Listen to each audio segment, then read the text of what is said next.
तो ये जो औपनिवेशिक कानून और औपनिवेशिक वैचारिकता थी वो प्राचीन भारत के इतिहास को साम्राज्यवादी हितों के अनुरूप, अंग्रेज़ों के हितों के अनुसार देखती थी, और इसलिए हमारा जो बौद्धिक जगत है वो भी इससे प्रभावित रहा। इसलिए वहाँ तक समझ लीजिए कि आज से तकरीबन 125 साल पहले तक के कबीर को तो साहित्य की दुनिया में भी स्वीकृत नहीं था, और ये भी मान लिया गया था कि कबीर जो हैं वो अनजाने हैं। हालांकि कबीर पंथ जो है पूरे देश भर में, खासतौर से उत्तर भारत में फैला हुआ था, लेकिन उसका साहित्यिक मूल्य नहीं था। इसलिए आचार्य रामचंद्र शुक्ल ने जब हिंदी साहित्य का इतिहास लिखा तो इस इतिहास में उन्होंने कबीर पर ज़्यादा जोर नहीं दिया और ये कहा कि वो तो अपढ़ व्यक्ति थे, अशिक्षित व्यक्ति थे, और इसलिए उनके साहित्य को तवज्जो नहीं दी। ये तो हजारी प्रसाद द्विवेदी थे जिन्होंने बाद में कबीर को हिंदी में स्थापित किया और ये बताया कि भारतीय परंपरा के मूल्यांकन में कबीर का कितना बड़ा योगदान होना चाहिए उनकी दृष्टि का। तो कबीर को हिंदी में और मध्यवर्गीय जीवन के भीतर स्थापित करने का काम उन्होंने किया। विडंबना ये देखिए कि कबीर जो है वो लोक मानक में पूरी तरह स्थापित है, लेकिन शिक्षा की परंपरा में या मध्यवर्गीय जीवन की परंपरा में वो स्थापित नहीं है। अपनी पुस्तक में पुरुषोत्तम अग्रवाल ने एक और प्रसंग का जिक्र किया है, जिसमें वो बताते हैं सिकंदर लोदी का वृत्तांत आपने पढ़ा, सुना और देखा भी। बहुत ही सुंदर नाटक आपने देखा जिसमें सिकंदर लोदी और कबीर के बीच क्या कैसा रिश्ता है उसका भी उन्होंने जिक्र किया, और कुरैशी साहब ने भी उसका जिक्र किया। मैं पुरुषोत्तम अग्रवाल के हवाले से ये कहना चाहता हूँ, एक प्रसंग का उल्लेख उसमें उन्होंने किया है जहाँ वो कहते हैं कि ये सारी घटनाएं जो नाटक में आपने देखी और कुरैशी साहब ने जो बताई, ये सारी घटनाएं समझ ली कि हो चुकी हैं और बनारस में कबीर संघर्ष करते हुए रह रहे हैं, लेकिन कबीर का विरोध कम नहीं। जो विरोधी हैं वो हिंदू भी हैं और मुसलमान भी हैं, दोनों को उनसे शिकायत है, दोनों उनसे कतई संतुष्ट नहीं है। कोई उपाय ना देखकर आखिर में, क्योंकि सिकंदर लोदी ने तो उनको छोड़ दिया था, तो कोई उपाय ना देखकर दोबारा से वो सिकंदर लोदी के पास पहुँचे, दोनों समूहों के, दोनों समुदायों के प्रतिनिधिमंडल, और शिकायत की कि कबीर ने बनारस के माहौल को पूरी तरह से ख़राब कर दिया है। इसलिए ख़राब कर दिया है कि कोई ना यहाँ हमारी सुनता है ना इनकी सुनता है। और एक वाक्य मैं यहाँ उद्धृत करता हूँ, मैं ख़त्म करता हूँ। ताते हमें न माने कोई, जब जग जुल्हा काशी को। जब तक ये जुल्हा काशी में है तब तक हमको कोई नहीं मानेगा। तो काशी के लोग किसको मानते थे? जुल्हा को मानते थे, कबीर को मानते थे। इससे ये साबित होता है कि कबीर की लोक व्याप्ति कितनी विशद थी, जनता में उनकी स्वीकार्यता कितनी थी। ये बातें बहुत बाद में सामने आई, औपनिवेशिक आधुनिकता ने इन बातों को सामने आने से हमेशा रोका। बहरहाल मैं अपनी बात यहीं ख़त्म करता हूँ। धन्यवाद।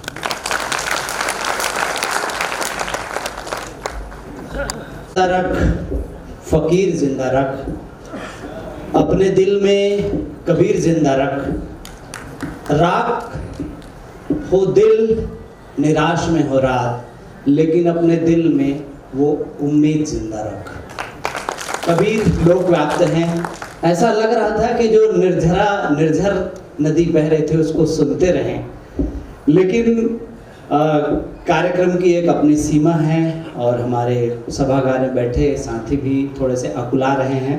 बहुत बहुत धन्यवाद डॉक्टर जयप्रकाश साव सर कि आपने अपना कीमती वक्त निकाल कर हमें समय दिया, और हम उम्मीद करते हैं कि भविष्य में भी आपकी जो बातें हैं कबीर के संदर्भ में, समाज के संदर्भ में, हमको सुनने का अवसर मिलेगा। अब मैं कार्यक्रम को समापन की ओर लिए चलता हूँ। उम्मीद करता हूँ कि सभा में आए हुए सभी लोगों ने शनाय शनाय भोजन कर लिया होगा, नहीं किए होंगे तो भोजन करके आ जाइए, फिर बैठिए। अब मैं कबीर, ये समाज जो है कबीर को पूजता है, उनकी बातों को समझता है, मानता है, और विस्तृत रूप देने के लिए आपके सबके समक्ष रखने के लिए मैं संत श्री विजय साहब जी को आमंत्रित करता हूँ। उसके बाद कार्यक्रम में थोड़ा संशोधन करते हुए मैं जो हमारे पिछली बार भी ऐसे एक अकादमिक कार्यक्रम को सहयोग दिए थे श्री प्रेम कुमार पटेल जी, जो दुर्ग जाएंगे और समापन सत्र के अतिथि हैं और वो जाना चाहते हैं। तो आप सबकी अनुमति से मैं उनको संक्षिप्त उद्बोधन के लिए मैं बुलाना चाहूँगा श्री प्रेम कुमार पटेल जी, अपर कलेक्टर और सीओजी और पंचायत खैरागढ़ श्री। आप सब से अनुरोध है कि हमारे इस मंच की ओर से, शैक्षिक प्रगतिशील मंच और कबीर विचार मंच की ओर से इनका अभिनंदन करें, क्योंकि पूर्व में भी इस हाल में हमें कार्यक्रम में अपना आज के इस विचार मंथन को केंद्रित करते हुए जो कार्यक्रम आयोजित किया गया है संत कबीर के ऊपर, इस कार्यक्रम में उपस्थित हमारे भी सभी विद्वान जन, कई सारे हमारे और भी संतगण आए हैं बाहर से, और हमारे खैरागढ़ और आसपास के आए हुए नागरिक बंधु, और विशेष रूप से हमारे जो विप्लव भाई हैं और हमारे जो नीलेश यादव जी और उनके साथ लगे हुए पूरे आयोजक दल के जितने भी लोग हैं, कुछ मीडिया से भी आए हैं, सभी का जिला प्रशासन की ओर से, क्योंकि मैं कुछ दिन पूर्व यहाँ पर कुल सचिव था पहले 9 तारीख तक, तो उसके पूर्व विप्लव जी और नीलेश जी आए थे कि ये कार्यक्रम इस हॉल में रखना चाहते हैं, जिससे कि विचारों का, क्योंकि एक हमारे ज़िले में नया ज़िला बना है, तो अभी जैसे सांस्कृतिक भवन, मंगल भवन वगैरह जो रहता है, वहाँ पर इस प्रकार का जब आयोजन करते हैं तो वहाँ पर गूंज बहुत होती है, तो विचारों की गूंज ज़्यादा होती है, समाहित कुछ नहीं होता उसमें हर कोई बोलते रहता है, सुनता किसी को कोई नहीं है। ऐसे हम लोग कई कार्यक्रम कराए हैं। तो ये जो हॉल है ये बहुत ही सुंदर, हमारे जो यूनिवर्सिटी बना हुआ, हमारे बच्चे यहाँ पर अपने कला का प्रदर्शन करते हैं बहुत ही, और इस विश्वविद्यालय के माध्यम से बच्चे लोग अपने कला को निखारते हैं। तो ये जो हॉल है वो बहुत ही इस प्रकार के कार्यक्रमों के लिए अच्छा है। और जब हम लोग पूर्व में जब हम लोग कुल सचिव थे और हमारे आयुक्त महोदय यहाँ पर कुलपति थे, तो एक निर्णय हुआ था कि शासकीय और ऐसे सांस्कृतिक और शैक्षणिक कार्यक्रमों के लिए भी, क्योंकि अब जिला बन गया है तो कई सारी चीज़ों का केंद्र बनते जा रहा है हमारा जिला, तो उसके लिए भी हम लोग कभी कभी दिया करेंगे। तो इस कड़ी में ये कार्यक्रम आयोजन के लिए विप्लव जी और नीलेश जी आए थे, तो इस प्रकार से कुछ चीज़ें चर्चा हुई थी। और 2-3 बार जैसे हमारे जो कबीर समाज के जो संत लोग हैं आते रहते हैं, उनको जैसे ज़मीन और कुछ और क्या कुछ अनुदान वगैरह शासन से मिलता है, तो इस प्रकार से कुछ विचारों का आदान प्रदान होते रहता है। तो मैं संक्षिप्त में, क्योंकि विचार जो वास्तविक कबीर के जो है वो तो हमारे संत विद्वान बता ही रहे, लेकिन मैं जब भी आते हैं, जैसे विशेषकर जी भी विशेष कराते ही रहते, पीछे बैठे हैं काफ़ी, है ना, मैं देख नहीं पा रहा था उनको। तो मेरा ये कहना है कि जैसे अभी वर्तमान जो समाज है उसमें आप देख रहे हैं 2-3 चीज़ें एकदम स्पष्ट रूप से आए। पहला है कि जैसे शहरीकरण बढ़ रहा है, शहरीकरण का अपना एक होता है दुष्प्रभाव, आप जानते ही हैं। उसके साथ साथ प्राकृतिक जो दिक्कतें आ रही हैं, कि जैसे आज से 25-30 साल पहले हम कुआं का पानी पीते थे, अभी 500 फीट का पानी पी रहे हैं, है ना। कुआं खराब हो गया, तालाब खराब हो गया, नदी खराब हो गई। नदी तो बहुत ही एकदम हमारी सफाई के लगे हैं कुछ हमारे यहाँ साथी सरकार के साथ। और दूसरा है, देखा जाए आप देखेंगे प्रतिदिन मोबाइल में चाहे समाचार पत्र में जैसे कुछ बहुत सारे क्राइम्स बहुत हो रहे हैं, और उसमें सबसे बड़ा क्या चीज़ है कि मोबाइल में जैसे ऑनलाइन वगैरह जो इस टाइप की चीज़ें, तो ये सारी चीज़ें जो गंदगी या जो समाज में विकृतियाँ आ रही है, निश्चित ही जो हमारे संत कबीर जैसे और भी जितने भी विचारक या संत हुए, चाहे और अन्य जो अच्छे लोग हुए, इन्हीं सब चीज़ों को, चाहे वो किसी पर्टिकुलर समाज का या उन पूरे समाज में किसी प्रकार की कोई कमियां विकृतियां जो आई होंगी, उसको सुधारने के लिए ही निश्चित ही वो उनका जन्म हुआ या जैसे भी उन्होंने योगदान दिया। तो मुझे लगता है कि जो कबीर जी है उनका 500 साल से इतने अच्छे विचार हम लोग कभी उनको कवि के रूप में, कभी विचारक, कभी संत के रूप में पढ़ते रहे हैं, कुछ चीज़ों को उपयोग भी करते रहे हैं विभिन्न माध्यमों से। तो निश्चित ही उनका विचार है, इस तरीके से अलग अलग हमारे विद्वान बता रहे हैं। जैसे अभी पूर्व बुद्ध समाज के जो हमारे विचारक थे बोले कि आप लोग ही के माध्यम से उनका विचार जिंदा रह सकता है। अगर आप लोग जो उन विचारों को केवल बोलते रहेंगे और उसको आत्मसात नहीं करेंगे, दूसरों को नहीं सिखाएंगे, तो विचार धीरे धीरे खत्म हो जाएगा। तो मुझे लगता है कि अभी प्रासंगिक, अभी वर्तमान परिस्थिति में जिस प्रकार से समाज है, पर्यावरण है, उसमें समस्या जो है, उसमें हम हमारे संत कबीर हैं या अन्य संत हैं उनके, आपके और भी जितने भी समाज से जुड़े हुए, उन लोग क्या सॉल्यूशन, क्या समाधान दे सकते हैं। निश्चित ही अगर उसको लागू करने के लिए आप लोग जो करोगे तो मुझे लगता है कि और भी उनके विचार ज़्यादा मजबूत होंगे और चिरस्थायी। अभी तो 500 साल ही हुआ है, बुद्ध जी है उनका तो 2500 साल हो गया है ना, उनसे 2000 साल पुराना अभी भी बुद्ध जी का जो भी है और भी विचारक है, उनके विचार अभी भी जिंदा हैं। तो प्रासंगिकता बनी रहेगी तो विचार भी अपने आप कंटिन्यू उसमें चलते रहेगा।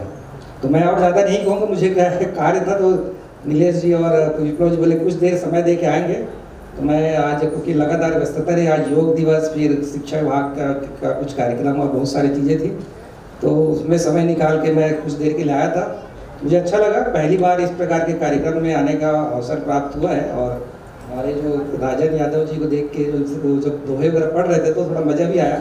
शुरू में उसी से आया था बीच में, तो वो तो ऐसे ही हमारे कार्यक्रमों में यूनिवर्सिटी की जान है। तो निश्चित ही आप लोग अच्छा एक प्रयास है हमारे जो प्रायोजक और आप सभी की वजह से। और मैं देखा काफ़ी भीड़ थी, मैं जब आया तो देखा, मैं शुरू में सोचा कि शायद मुख्य संत और समाज के और जो मानने वाले लोग होंगे कुछ ऐसा टाइप का, लेकिन देखा पूरी भीड़ बच्चे वगैरह भी दिख रहे हैं। तो अच्छा लगा कि भाई बहुत ही अच्छे से सब लोग बिल्कुल अनुशासन के साथ और बहुत अच्छे से सब सुन रहे थे, वो अच्छा रहा। और आने वाले समय में जिला प्रशासन की ओर से ऐसे अच्छे विचारों के लिए जो भी अवसर हमको उसको सपोर्ट करने का और आप लोगों से कुछ ज़रूरत पड़ेगी तो निश्चित ही हम भी प्रशासनिक रूप से सपोर्ट लेंगे। यही मेरी आप लोगों से आशा रहेगा। संत कबीर जी को पुनः उनके चरणों में वंदन करते मैं अपनी वाणी को विराम देता हूँ। धन्यवाद।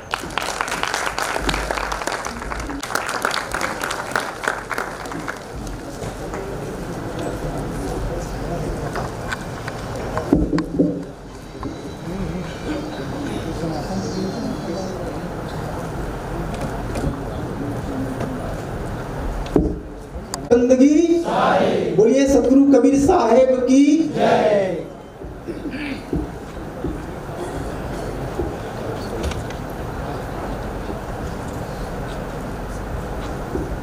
सतगुरु कबीर साहेब महान समन्वयवादी संत थे। जैसे भी हम लोग साहेब बंदगी बोले ना, इनमें भी बहुत बड़ा समन्वय समाया हुआ है। साहेब मतलब स्वामी, भगवान, इष्ट, गुरु। साहेब अरबी का शब्द है, बाद में फारसी में भी आया और उसका अर्थ होता है स्वामी, इष्ट, गुरु, भगवान। और बंदगी संस्कृत का शब्द है जिसका अर्थ होता है वंदन करना, प्रणाम करना। दोनों को मिला के साहिब बंदगी मतलब स्वामी जी हम आपकी बंदगी करते हैं, वंदन करते हैं, नमन करते हैं। हिंदू का संस्कृत और मुसलमानों का अरबी फारसी, तो दोनों को साथ में मिलाना था, इसलिए वो अपने अभिवादन शैली में साहिब बंदगी दिए ताकि दोनों को बढ़िया लगे बात। तो कबीर साहब में समन्वय का महान भाव था। उनको झगड़ना रास नहीं आता था। थोड़ी थोड़ी बातों को लेके तथ्य तक जाना नहीं, सत्य तक पहुंचना नहीं, और थोड़ी थोड़ी बातों पे झगड़ना साहब को रास नहीं आता था। जैसे हम लोग कबीरपंथी संत हैं तो हमारा जो झुकने का ढंग होता है ना, वो भी दोनों के बीच वाला। जैसे ब्राह्मण और हिंदू समाज होते थे वो उनमें दंडवत चलता था, और मुसलमानों में नमाजी स्टाइल, तो दोनों के बीच की लिया। तो हम लोग जब झुकते हैं ना तो उखरू बैठते हैं और 3 बार बोलते हैं साहिब बंदगी, साहिब बंदगी, साहिब बंदगी। तो ये भी समन्वय का ये भाव था। मतलब कबीर साहब समन्वयवादी संत थे। उनकी हर बातों को आप देख लीजिए, साखी को, रमैनी को, उनमें समन्वय समाया हुआ है। जैसे ईश्वर के बारे में साहब ने कहा, भाई रे दुई जगदीश कहाँ से आया, कहू कौने को आया। दोनों अपने अपने भगवानों को लेकर के झगड़ते थे कि हमारे खुदा श्रेष्ठ हैं, हमारे राम, हमारे कृष्ण श्रेष्ठ हैं। तो साहब ने कहा, भाई रे दुई जगदीश कहाँ से आया। जो सुप्रीम पावर है वो दो नहीं है, वो तो एक ही है ना। सत्य एक ही है, दो नहीं है कि अमुक के लिए अलग सत्य होगा, अमुक के लिए अलग सत्य होगा। दुई जगदीश कहाँ से आए, कहू कौने बौराए, दो भगवान कहाँ से आ गए। कोई बौरा गए क्या, पकड़ा गए हैं क्या। अल्लाह, राम, करीमा, केशव, हरि, हजरत नाम धराया। कोई उसी सुप्रीम सत्ता को अल्लाह कह देता है, कोई राम कह देता है, कोई श्याम कह देता है। अल्लाह, राम, करीमा, केशव, हरि, हजरत नाम धराया। मतलब नाम का भेद है, चीज एक ही है। जैसे जल को कोई वाटर कह सकता है, कोई तोय कह सकता है, कोई सुई कह सकता है, कोई नीर कह सकता है, कोई उदक कह सकता है। तो ये पर्यायवाची शब्द हैं। कोई चीज नहीं बदल गया, चीज एक ही है। ऐसे ही कोई गॉड कह दिया, कोई राम कह दिया, कोई श्याम कह दिया, कोई शिव कह दिया, कोई और कुछ नाम ले दिया, तो उससे फर्क नहीं पड़ता। जैसे गॉड GOD, तो G जनरेटर मतलब उत्पादक, O ऑपरेटर संचालक, और D डिस्ट्रॉयर विनाशक। मतलब हिंदू समाज में जो ब्रह्मा विष्णु महेश की धारणा है ना, वही गॉड में है, उत्पन्न करने वाला, संचालक और विनाशक। तो सत्य में जाएंगे ना, उसके तह में जाएंगे तो भेद कुछ भी नहीं है। तो कबीर साहब ऐसे महान संत थे जो उसके सत्य तक जाते थे, तह तक जाते थे। जैसे दर्शन एक शब्द है, दर्शन। लोग दर्शन और फिलॉसफी में थोड़ा भेद करके बताते हैं कि फिलॉसफी दर्शन नहीं है। फिलॉसफी का मतलब होता है फिलॉसफी, मतलब ज्ञान की खोज। लेकिन वहाँ आप देखेंगे तो वहाँ सोच, विचार, चिंतन, मनन, कल्पना एक बौद्धिक व्यायाम है, अनुमान है, कल्पना एक बौद्धिक व्यायाम है। लेकिन जो दर्शन है, दर्शन का मतलब होता है जब बुद्धि चुप हो जाती है, जब वाणी मौन हो जाती है, व्यक्ति शांत हो जाता है, उस समय जो अनुभूति होती है, गहरी अनुभूति, उस समय जो निकलता है वो है दर्शन। देखना मतलब अनुभूति से देखना, उसका बुद्धि से मतलब नहीं है, सोच विचार मनन चिंतन से संबंध नहीं है, वो देखा है सीधा। जैसे बुद्ध ने ध्यान लगाया था, समाधि लगाया, समाधि के बाद उनको ज्ञान प्राप्त हुआ, तो देखना है, वो अनुभव से देखना। ये देखना शब्द है ना, वो बहुत व्यापक है। आंख से तो देखते ही हैं, लेकिन लोग बोलते हैं सुन के देख, तो कान से भी देखना होता है, सूंघ के देख, नाक से भी देखना होता है, चख के देख, जीभ से भी देखना होता है, छू के देख, ये है ना देखना। तो देखना शब्द बहुत व्यापक है। ऐसे ही दर्शन का मतलब देखना, जब वाणी मौन हो जाती है, मन शांत हो जाता है, बुद्धि चुप हो जाती है, उस समय जो अनुभूति होती है सत्य का, वो है दर्शन। इसलिए भगवान बुद्ध का दर्शन, सतगुरु कबीर का दर्शन, महावीर का दर्शन। तो कबीर साहब को ना सत्य साफ साफ दिखाई देता था, वो अनुभूति की बात, साधना की बात। और इसीलिए वो जो कहते थे ना, सब समन्वित ही होता था, उनको समन्वय करना नहीं था, वो समन्वित होता ही था। भाई रे द्विजगदीश कहाँ से आया, कहो कौने बोलाया, अल्लाह राम करीमा केशव हरिजन नाम धराया। गहना एक कनक ते गहना यामे भाव न दूजा। जैसे सोने से अनेक प्रकार के गहने बनते हैं, लेकिन है तो सोना ही। कान का गहना बना लो, नाक का गहना बना लो, गले का बना लो, लेकिन है तो सोना। गहना एक कनक ते गहना यामे भाव न दूजा, वो सोना ही है। ऐसे ही कहन सुनन को दुई कट्ठा पे एक नमाज एक पूजा। पूजा और नमाज एक ही चीज है, कहने सुनने का भेद है बस। दोनों से मन को शांति मिलती है, एक सात्विक भाव आता है, तो फर्क कुछ भी नहीं है। वही महादेव वही मोहम्मद। तुम अपने इष्ट को महादेव कहते हो, वो अपने इष्ट को मोहम्मद बोलता है। वही महादेव वही मोहम्मद। ब्रह्मा आदम कहिए, तुम सृष्टि के मूल में ब्रह्मा को मानते हो, वो सृष्टि के मूल में आदम को मानता है। तो ब्रह्मा आदम कहिए, को हिंदू को तुरुक कहाये, एक जिमी पे रहिए। यहाँ कौन हिंदू है, कौन तुर्क है? जमीन एक है, सब में साथ में के रहना होता है। तो किस आधार पे तुम अपने को श्रेष्ठ, दूसरे को श्रेष्ठ नहीं बोलते हो? को हिंदू को तुर्क कहावे, एक जिमी पे रहिए। वेद किताब पढ़े वे खुतबा वे मुल्ला में पाड़े। बेगर बेगर नाम धराए, एक मिट्टी के भाड़े। एक वेद के बारे में जानता है, उसको हम लोग पंडित बोलते हैं। एक किताब के बारे में जानता है, कुरान के बारे में जानता है, उसको हम लोग मौलवी कहते हैं। लेकिन दोनों का मतलब क्या है? धार्मिक क्षेत्र के विद्वान, बस इतना ही है। बेगर बेगर नाम धराए, एक मिट्टी के भाड़े। बस नाम अलग अलग है, दोनों एक ही मिट्टी के बर्तन। मतलब अस्तित्व में जो है ना, सब साहब को साफ साफ दिखाई देता था, इसलिए उनकी हर वाणी में समन्वय होता था। जैसे बारिश होती है, उसी बारिश से हिंदू भी पानी पीता है, मुसलमान भी पानी पीता है। और हिंदू मुसलमान तो छोड़ो, हर प्राणी की तृप्ति उसी बारिश से ही होती है। घोड़ा, गधा, गाय, बैल, जो भी हो। हवा बह रही है, उसी हवा से सबको सांस लेना होता है। आदमी तो आदमी, गाय, गधा, घोड़ा, सब। यहाँ तक कि प्राणी को तो छोड़ दीजिए, वनस्पति का भी पोषण उसी बारिश से ही होता है।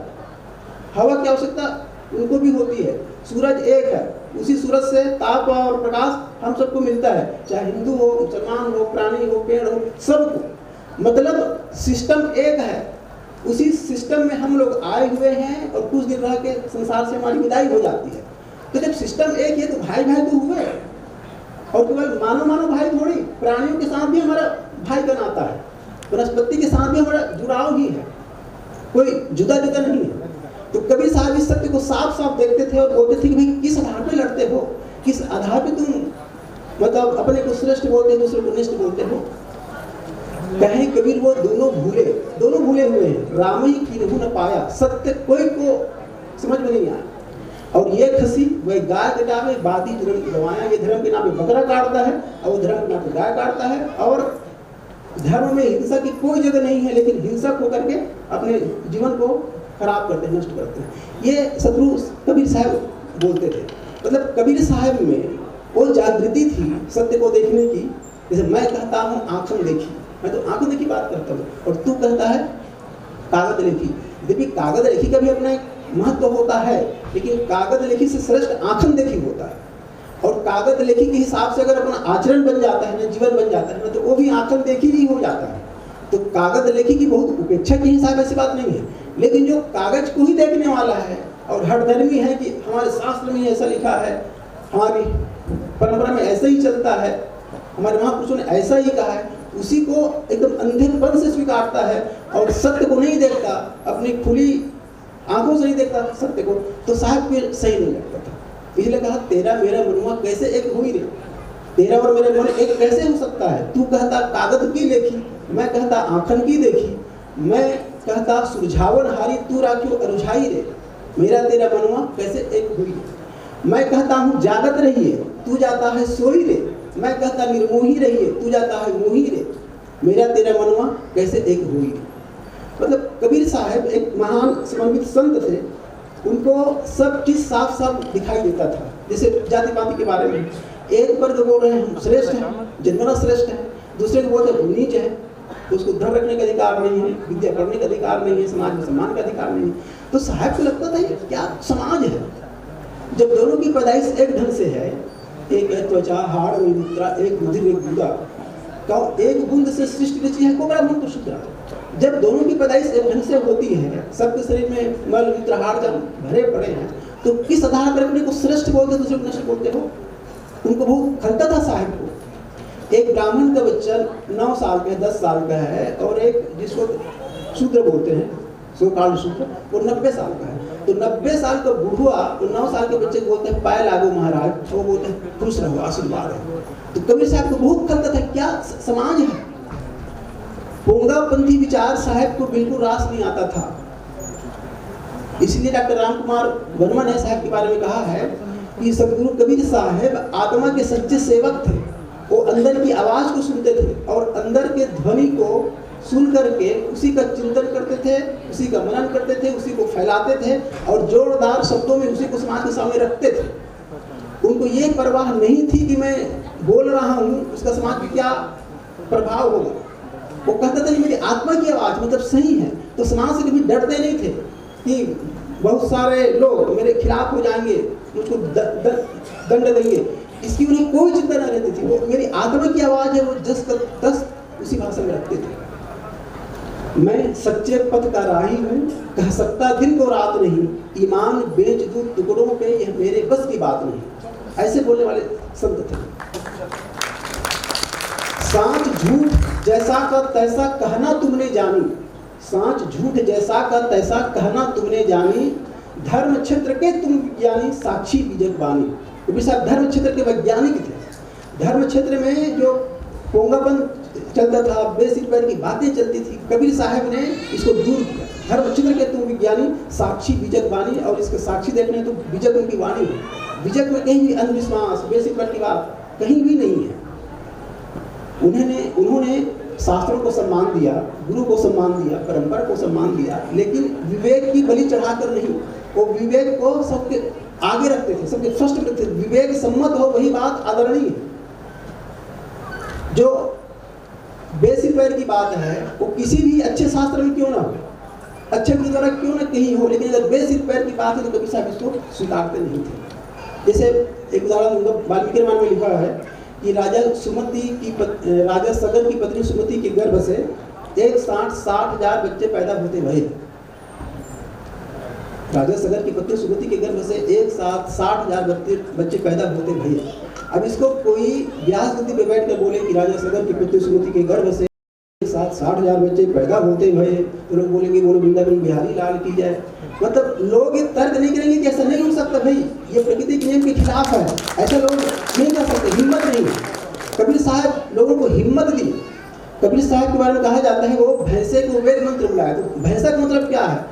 जो जिनको समाज में कोई अधिकार नहीं था, जिसको बोलने का हक नहीं था, शिक्षा पाने का हक नहीं था, मतलब उसको भैंसा बना दिए थे। उनको बोलवाए, मतलब साहस दिए कि तुम में भी वही शक्ति जो दूसरे में है, तुम भी ध्यान रख सकते हो, तुमको भी शिक्षा का अधिकार है। ये सब साहब ने दिया जोश। तो कबीर साहब केवल धार्मिक क्षेत्र में अपनी बातें नहीं की है, किंतु सामाजिक क्षेत्र में भी उनका योगदान था, सांस्कृतिक क्षेत्र में भी उनका योगदान था। इसको कभी भी नकारा नहीं जा सकता। और पूरे समाज में देखेंगे कबीर साहब का प्रभाव खूब है, खूब, क्योंकि उन्होंने जन भाषा में अपनी बातें कही। संस्कृत है कूप जल भाषा बहता नहीं। संस्कृत कूप जल है, मतलब थोड़े लोगों की भाषा है, और भाषा बहता नहीं, लेकिन जन भाषा में तो सब बोलते हैं ना।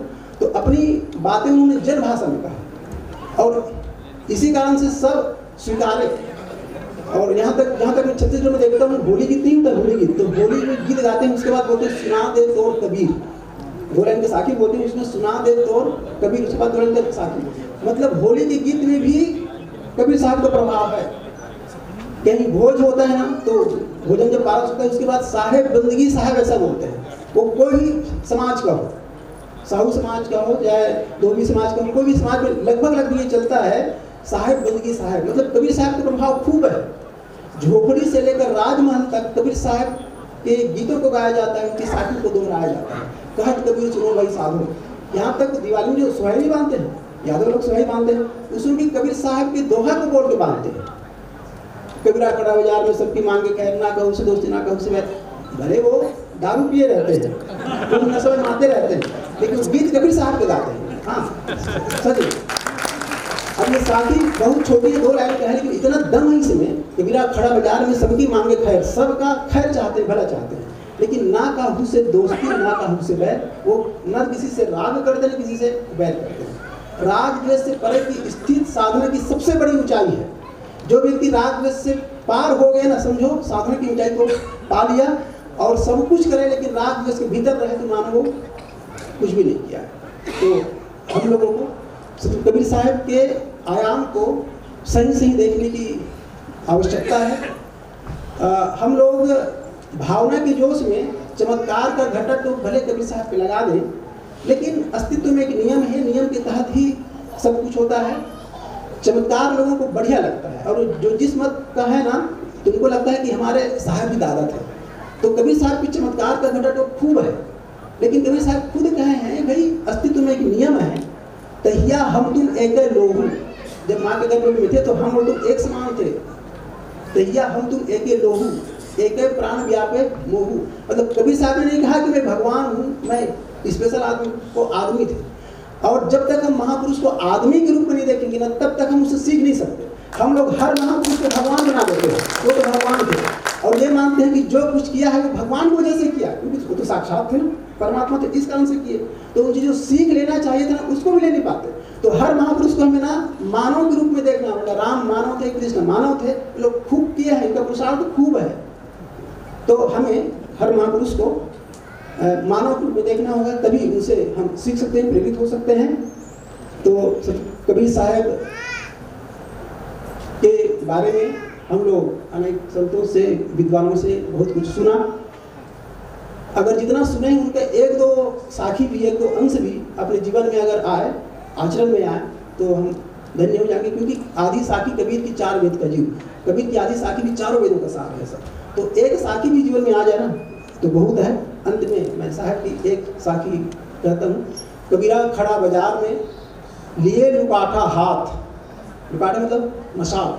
कबीरा खड़ा बाजार में लिए लुकाठा हाथ, जो घर जा रहे आप ना चले हमारे साथ। मतलब मान्यताओं के घर को, धारणाओं के घर को जो दिला देता है वही हमारे साथी है। तो हम सबको ना, जो हमारी मान्यताएं जो व्यर्थ की मान्यताएं हैं, लेकिन छाती पटे लगाए रखें कि हमारी मान्यता, हमारी ऐसा, तो उनको जांचने की जरूरत है। और कबीर साहब अगर चेला बनना है ना, उनके शिष्य बनना है, तो जो घर जा रहे आप ना चले हमारे साथ, मान्यताओं के घर को, अहंता ममता के घर को जला दे, वही हमारे साथी हैं। आप सबको बहुत बहुत धन्यवाद देते हुए अपने बारे में विराम देता हूं। साहेब बंदगी, साहेब बंदगी, बोलिए सदगुरु कबीर साहेब की जय।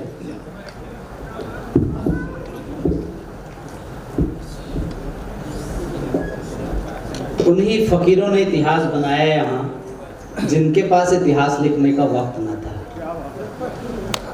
साहब की बातों को आपने इन वानगी में सुना कि कागज नहीं छुओ माही, और वो साहब ने आज ऐसी इबारत लिखी है कि सारी दुनिया शोध कर रही है। बहुत बहुत धन्यवाद साहब। मैं कार्यक्रम को आप लोगों की जिज्ञासा क्वेश्चन आंसर की तरफ ले जाने से पहले 2 शब्द बालोद से आए हुए हैं प्रोफेसर के मुरारी दास सर, मैं आपको आमंत्रित करता हूँ। ये कार्यक्रम कैसा है इस संदर्भ में अपनी बात रखेंगे। एक शब्द साहेब बंदगी नमो बुद्धाय। आज का ये कार्यक्रम निश्चित हिसाब से एकेडमिक ढंग से लिखा गया, एकेडमिक ढंग से आयोजित किया गया है। बहुत सुंदर है ये कार्यक्रम, और ऐसे कार्यक्रम हर जगह होना चाहिए, और ताकि हमारे पास कबीर के भी बहुत सारे हमारे विचारधारक के लोग रहे हैं, और उन विचारों को हम कैसे आत्मसात करें। बहुत सारे लोगों ने एक चीज़ बार बार कबीर को दास शब्द से प्रयोग किया। तो कबीर को दास शब्द से प्रयोग किया, तो अब जब उन्होंने कबीर को, राम को भी उन्होंने विरोध में खड़े होते हैं, वो इस्लाम के भी विरोध में खड़े होते हैं, मतलब राम और रहमान दोनों के विरोध में खड़े, फिर वो किसके भी इबादत करते थे। इसलिए मैं जहाँ तक सोचता हूँ कबीर को दास शब्द ना कहा जाए, बल्कि कबीर को साहेब शब्द से संबोधित किया जाए तो ज़्यादा उचित होगा। एक दूसरी महत्वपूर्ण बात, संतों की एक बहुत 2 प्रकार की स्थितियाँ निर्मित हुई। एक अपर कास्ट के संत हुए जिन्होंने भक्ति मार्ग को अपनाया, और दूसरा जो है मध्य हमारे नीचे सप्तम में, या फिर जिसको हम मिडिल क्लास या फिर नीचे जाति के लोग हैं, उन्होंने समाज को उन्होंने अपने ढंग से देखा। जैसे कि कबीर को नाटक के माध्यम से आपने देखा, तो उन्होंने ये बताने का प्रयास किया कि कबीर को, या फिर हम अपने दलित या उन महापुरुषों के संतों को जब देखते हैं, तो जब वो ध्यान अवस्था में होते हैं तो वो ध्यान नहीं करते, बल्कि उस माध्यम से वो ये देखना चाहते हैं कि हमारे जो समाज है उसमें समझ कब आएगी, शक्ति कैसे आएगी, सोच कैसे आएगी, जागरूकता कैसे आएगी। इस बात को वो अपनी मुक्ति के मार्ग ढूंढते थे, न कि वो किसी दैविक शक्ति का उपयोग करते थे। तो और हमारे जो अपर कास्ट के लोग थे, उनको भक्ति के माध्यम से राम चाहिए, उनको कृष्ण चाहिए, उनको शिव चाहिए, न जाने उनको क्या क्या चाहिए। तो इस प्रकार की स्थितियाँ आज हमको देखने को मिला और सुनने को मिला। और एक बहुत बड़ा जो वर्ग है, जो कबीर का अनुयायी है, जो रैदास का अनुयायी है, जो बुद्ध का अनुयायी है, आज हमको उस बहुजन महापुरुषों के विचारों को हमको आत्मसात करने की आवश्यकता है। धन्यवाद। जय भीम, नमो बुद्धाय। ड्रामा के बारे में बात कर रहा हूँ। मैं रैदास जी पर एक संशोधन कर रहा था, तो रैदास जी की गाँव गए, तो पता चला कि एक ही गाँव के एक छोर में कबीर जी का भी बसेरा था, और वो सुबह सुबह अगर उनको, तो मेरे संशोधन में और एक संशोधन बढ़ गया कि नहीं, मैं ये प्ले कबीर दास जी पर करूँ, कबीर साहिब पर करूँ। तो ये करते हुए धर्मदास जी की जो शिष्यगण थे वहाँ पर, धर्मदास जी वो जिनकी ऊपर सारी जिम्मेदारी थी कि सारे कबीर जी की, क्योंकि कबीर जी ये लिखने वाले कवि नहीं थे, बोलने वाले कवि थे, उन्होंने कुछ लिखा नहीं। और मैंने कहा कि आप कैसे क्या अभी तक ये सब सारी बातें बता रही हो, तो ये सारे जितने भी प्रसंग मैंने, तो उनके साथ में रहकर जितने भी कबीरपंथी लोग हैं वहाँ पर, जो विशेषता धर्मदास जी की जो शिष्यगण थे, उनके साथ में रहकर सुबह सुबह में निकलते हैं। सेम जो पोशाक मैंने कबीर जी के लिए किया हूँ, वैसे ही पोशाक में वो निकलते, एक तरह हाथ में लेके सूरज निकलने के पहले। और यकीन मानिए वो सारे दोहे जो है वो इतने क्रांतिकारी ढंग से वो सब सुबह सुबह गाते हुए निकलते हैं, और वो सारे प्रसंग जो है वो उन्हीं से मैंने कुछ दिन रह के वहीं रह के उनसे लिखा हूँ। अब आप जिस बात का जिक्र कर रहे हैं, वो बहुत सारा संशोधन, बहुत सारे कार्य जो हुआ है, वो सारा मैंने सुबह साहू जी से पूछा था कि यहाँ कितने लोगों ने उन पर पीएचडी की है। जैसे बाबा साहब अम्बेडकर ने उनको गुरु माना, तो कितने लोगों ने, उनके लोगों ने पीएचडी किया है। तो एक नाम के अलावा दूसरा नाम नहीं है, मेरे सामने। तो इतने साल हो गए हैं, लेकिन हम लोग हजारों साल पहले कबीर हो गए और हजारों साल तक वो जीवित रहेंगे, क्योंकि उनके विचारों में वो ताकत है। अब जो भ्रांतियाँ फैल गई है, हम जिन भ्रांतियों में जी रहे हैं, जो गलत गलत संशोधन हमारे सामने आ रहा है, तो वो भी हमको परखना चाहिए। जहाँ तक लोई का सवाल है, तो लोई जो है वो किंवदंती नहीं है, ठीक है, कुछ लोगों ने लिखा, लेकिन वहाँ बिहार में आप जाओगे तो अभी भी लोग जी रहे हैं और वो बातें इतिहास के तौर पर बताई जा रही है। तो मेरा संशोधन भी अधूरा रह सकता है, मैं दावा नहीं करा किसी चीज़ का, लेकिन आप देखोगे कि फिल्म इंडस्ट्री से लेते हुए तो नए आधुनिक कवियों से लेते हुए सब लोग कबीर जी का अनुकरण कर रहे हैं। ये बात सच है कि हम लोग ने इन मसलों से ज़्यादा जो जीवित मसले हैं, जैसे बाबा साहब ने क्यों माना होगा, वो इतना संविधान ज्ञाता, इतना शास्त्रों के ज्ञाता, वेदों के ज्ञाता। जी जी अच्छा जी जी जी जी हाँ, मेरा शायद मेरा संशोधन शायद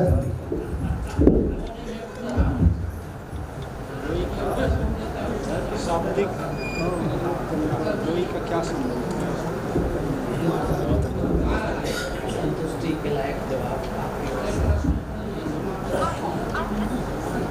कबीर साहब को हम लोग बाल ब्रह्मचारी मानते हैं। लोई का संबंध जो रखते हैं ना, वो हाँ, वो हम लोग साहब को बाल ब्रह्मचारी मानते हैं, उनकी शादी ही नहीं हुई थी। और अगर इसको देखना चाहते हैं तो उसके एक अंतर साक्ष्य है और एक बहिर साक्ष्य है। अंतर साक्ष्य उनकी वाणियाँ हैं, बीजक में जहाँ भी देखेंगे ना, कबीर साहब का विरक्त रूप झलकता है। जैसे माया महाट ठगी हम जानी, और शिव के लोन लोमानी, केशव के कमला में बैठी, मतलब जितने शादीशुदा वाले थे ना, उनको कहा कि माया में लिपटे हुए हैं ऐसा।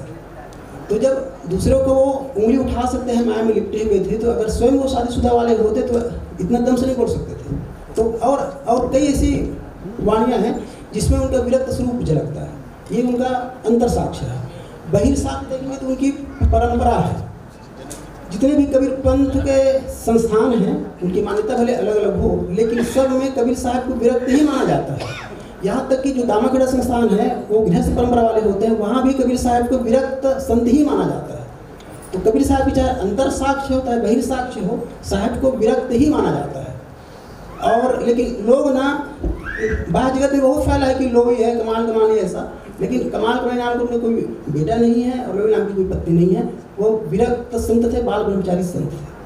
साहेब बंदगी साहेब। चलिए, और किसी का कोई सवाल?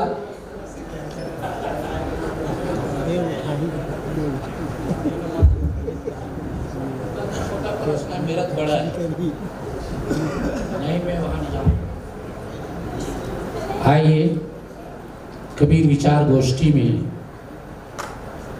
आज पधारे हुए योग दिवस का भी दिन है। मूर्धन्य विद्वान विद्वत समाज, संत समाज कबीर साहब के बारे में बहुत सारी चर्चा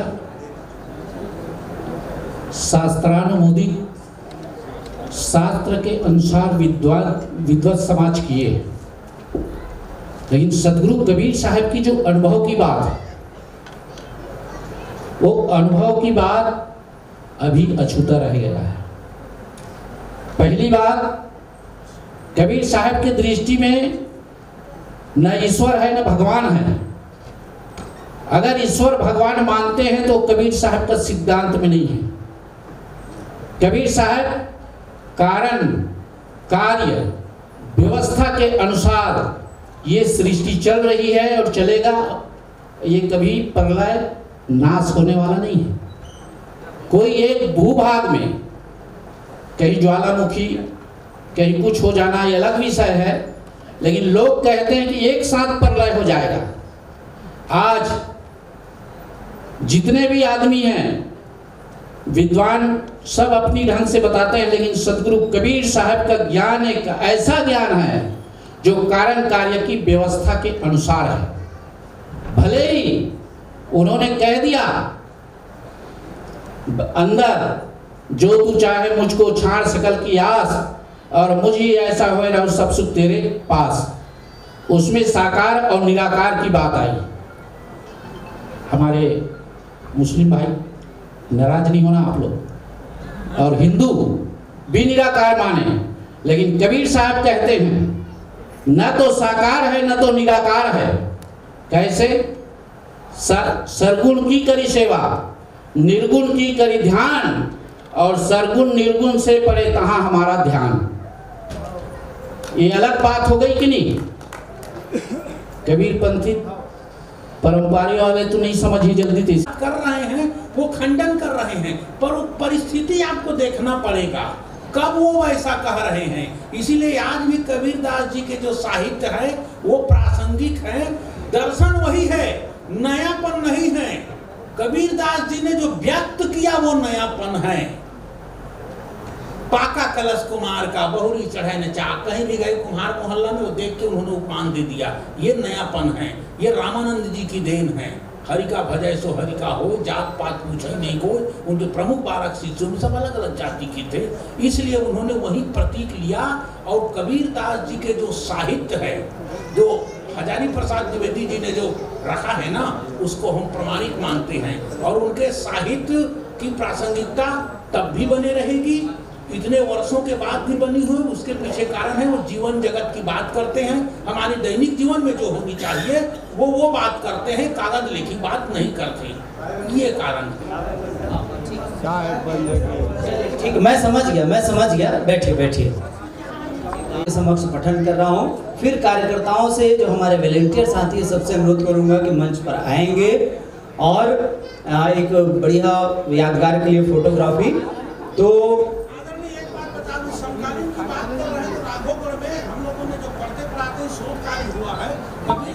साहू जी, संत कुमार साहब जी, एडवोकेट घुमन साहू जी, मोतीलाल यादव जी, सारद साहू जी, सुकालू साहू जी, राम कुमार साहू जी, मकसूदन साहू जी, गजेंद्र वर्मा जी, प्रभुदयाल वर्मा जी, मिथिलेश साहू जी, टीमन साहू जी, नकुल साहू जी, याकूब साहू जी, अरुणलता साहू जी, देवकरण वर्मा जी, डॉक्टर CP वर्मा जी, प्रोफेसर मुरारीदास जी, कल्याण दास जी, और निशोक दास जी, सुखराम साहू जी, चंद्रिका प्रसाद जी, घसिया डोमार, रविंद्र अग्रवाल जी, कृष्णालाल जी।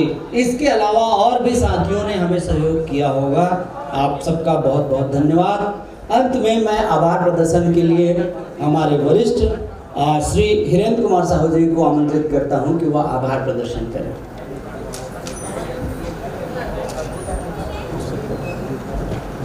आज इस सभागृह में उपस्थित समस्त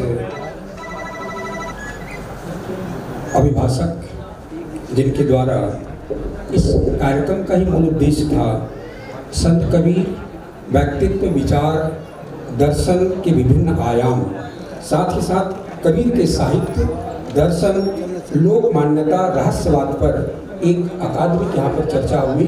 बहुत सारे इसमें प्रश्न भी आए और हमारे उपस्थित यहाँ पर जितने भी जिनके माध्यम से ये हमें लाभान्वित हुए हैं, जिनके विचारों से, डॉक्टर जयप्रकाश साहू जी, कबीर विचारक, प्रोफेसर डॉक्टर राजन यादव जी, डॉक्टर सुनील शर्मा जी, एडवोकेट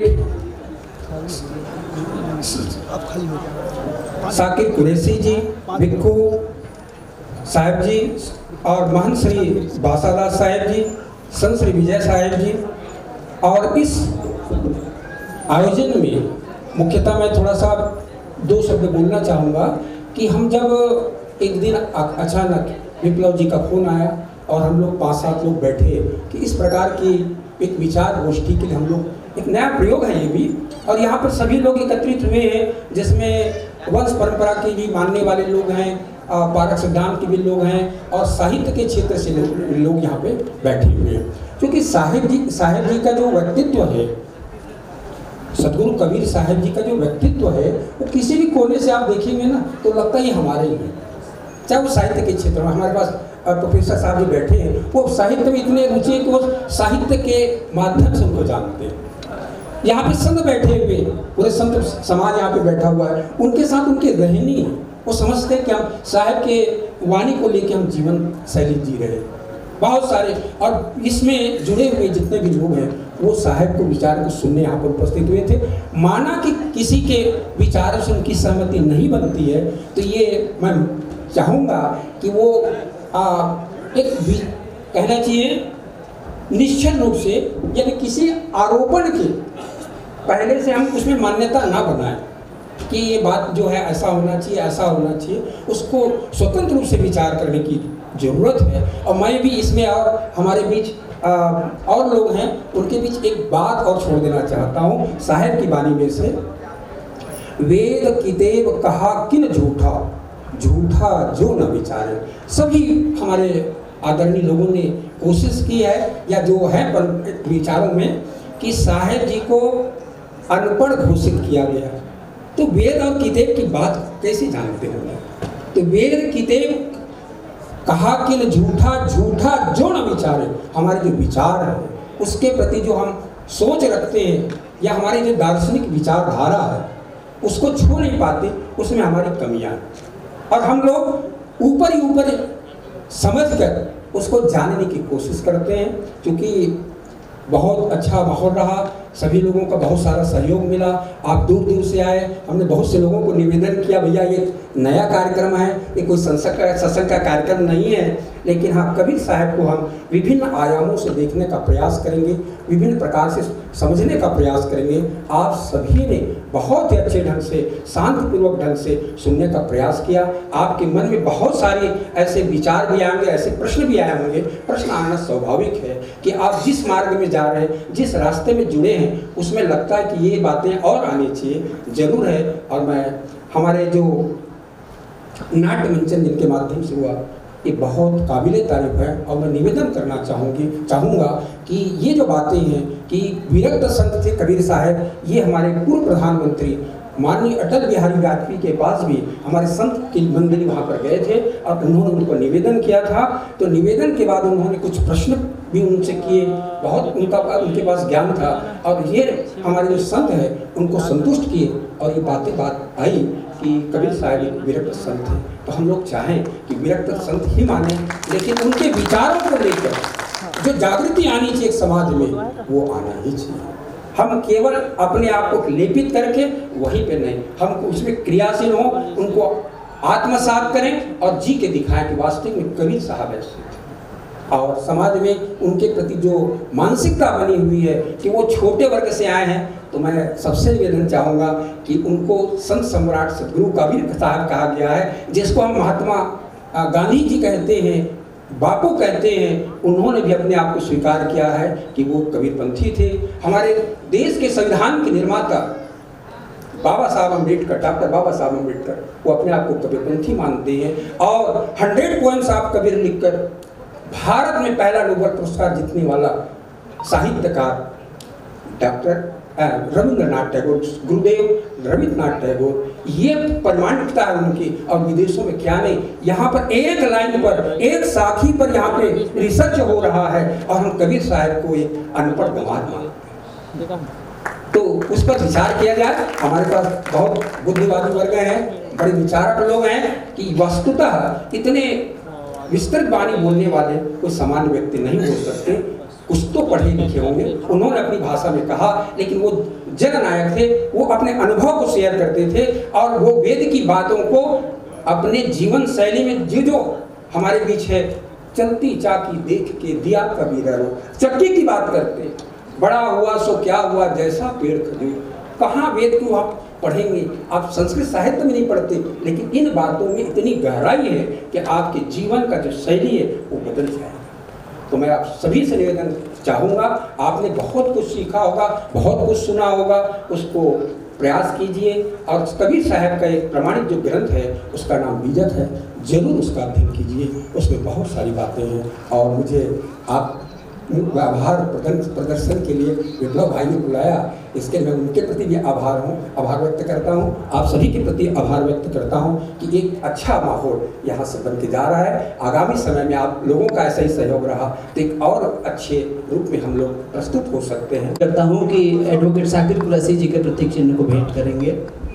मैं गोपाल साहू जी से अनुरोध करता हूं कि डॉक्टर राजा यादव जी के प्रतीक चिन्ह को भेंट करेंगे। मैं बिंदु रानी श्रीवास जी से अनुरोध करता हूं कि विजय साहब जी के प्रतीक चिन्ह को भेंट करेंगे। मैं रुपेंद्र मानिकपुरी जी से अनुरोध करता हूं कि वो श्री वासादास साहब जी के प्रतीक चिन्ह को भेंट करेंगे। और अंत में एक सुंदर प्रति फोटोग्राफी के लिए आप सब खड़े हो जाएंगे। साथियों, एक अति आवश्यक सूचना मैं आपको बता देना चाहता हूँ। ये हमारे कार्यक्रम का जो बजट है, मुझे ऐसा लगता है कि उससे ज़्यादा ही पैसा आया होगा। तो ये कार्यक्रम उस बचे हुए पैसे से भी अगले साल अनवरत जारी रहेगा। तो उसका जो है अकाउंटेबिलिटी हमारी इस टीम की है। शैक्षिक प्रगतिशील मंच और संत कबीरदास जी विचार गोष्ठी इस पर आयोजन अगले साल और करेगी। आप सबका बहुत सहयोग रहा है, बहुत बहुत धन्यवाद, आभार। आप सबका जीवन बहुत अच्छा रहे, धन्यवाद। बोलिए साहेबंदगी।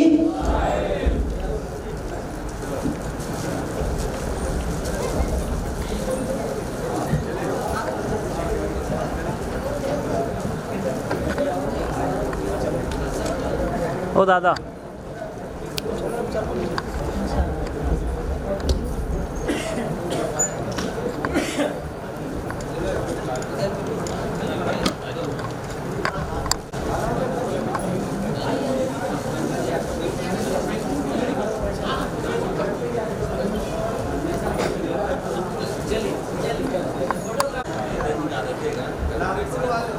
भैया यहाँ आ जाओ, इधर आ जाओ, इधर यहाँ आ जाओ ना, हाथ ले लो, चलिए।